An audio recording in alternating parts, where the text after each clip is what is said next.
पालकमंत्री विखे पाटलांच्या बैठकीनंतर घोषणाबाजी आणि गोंधळ झाल्याचं पाहायला मिळालं।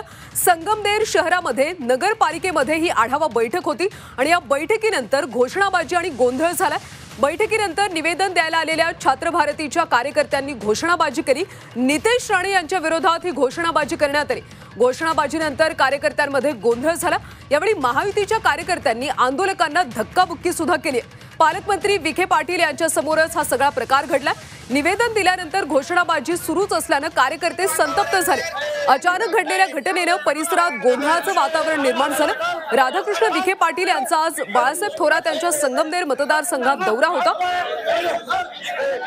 आणि यावेळी छात्र भारतीचे कार्यकर्ते निवेदन द्यायला आले होते आणि त्यानंतर गोंधळ झाल्याचं पाहायला मिळालं।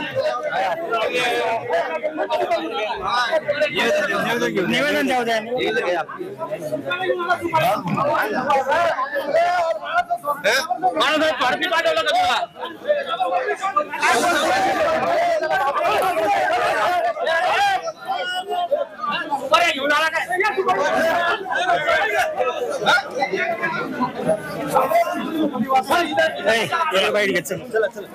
तर ही एक्सक्लुझिव्ह दृश्य सध्या आपण झी24 तासवर पाहतोय। विखे पाटलांच्या बैठकीनंतर घोषणाबाजी आणि गोंधळ झाल्याचं पाहायला मिळालं। संगमनेर शहरामध्ये नगरपालिकेमध्ये आढावा बैठक होती आणि या बैठकीनंतर छात्र भारतीचे कार्यकर्ते निवेदन द्यायला आले होते आणि त्यानंतर गोंधळाची स्थिती पाहायला मिळाली। नितेश राणे यांच्या विरोधात कार्यकर्त्यांनी घोषणाबाजी केली। महायुतीचं लक्षच आहे की राज्यामध्ये आणि आपल्या जिल्ह्यामध्ये नगरपालिका असतील, जिल्हा परिषद, स्थानिक स्वराज्य संस्था जेवढ्या आहेत त्या ठिकाणी सगळ्याच ठिकाणी महायुतीला त्या ठिकाणी मतं देखील मिळालं पाहिजे। महायुतीकडे सत्ता आली पाहिजे। सरकार एवढं मोठं मॅन्डेट घेऊन आलेलं आहे, त्यामुळे जनतेला प्रश्नाची सोडवणूक करताना सरकार कटिबद्ध आहे आणि हा विश्वास जो व्यक्त केलेला जनतेनं, त्यासाठी मग अशी जी आढावा बैठक मी संगमनेर काय सगळ्या नगरपालिका आणि तालुक्यात मी आता घ्यायला सुरुवात केली आहे। या सगळ्या प्रकाराबद्दल अधिकची माहिती घेऊयात आमचे प्रतिनिधी कुणाल जमदाळे यांच्याकडून। कुणाल, खरं तर छात्र भारतीचे कार्यकर्ते निवेदन देण्यासाठी आले होते, त्यांच्या निवेदनात नेमकी काय मागणी होती आणि सध्याची परिस्थिती काय आहे?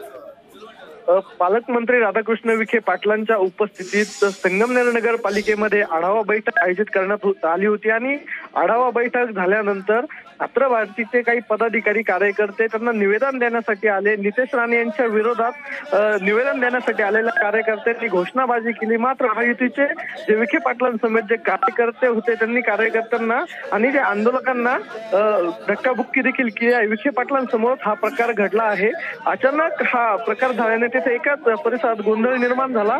निवेदन दिल्यानंतर कार्यकर्त्यांची घोषणाबाजी सुरूच असल्यानं जे विखे पाटलांच्या समेत असलेले जे कार्यकर्ते आहे यांच्यामध्ये हे संतप्त झाले। नितेश राणे यांचं त्या विरोधामध्ये हे निवेदन द्यायला आलेल्या कार्यकर्त्यांमध्ये गोंधळ झाल्याचं बघायला मिळालं आहे। कुणाल, या कार्यकर्त्यांची तुमची काही बातचीत झाली का? त्यांचं नेमकं काय म्हणणं आहे? नितेश राणे यांच्या संदर्भात निवेदन द्यायला कार्यकर्ते त्या ठिकाणी विखे पाटलांकडे पोहोचले होते।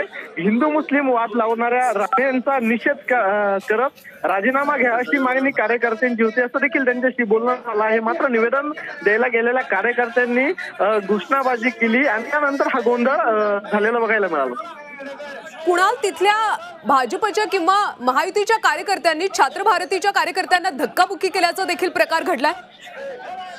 जे निवेदन देण्यासाठी जे गेलेले कार्यकर्ते होते त्यांच्याकडनं घोषणाबाजी केली जात होती आणि त्यानंतर जे विखे पाटलांसमेत महायुतीचे जे कार्यकर्ते होते त्यांनी जे आंदोलनकर्ते त्यांना निवेदन द्यायला आले त्या पदाधिकाऱ्यांना देखील धक्काबुक्की केल्याचं व्हिडिओमध्ये समोर येत आहे।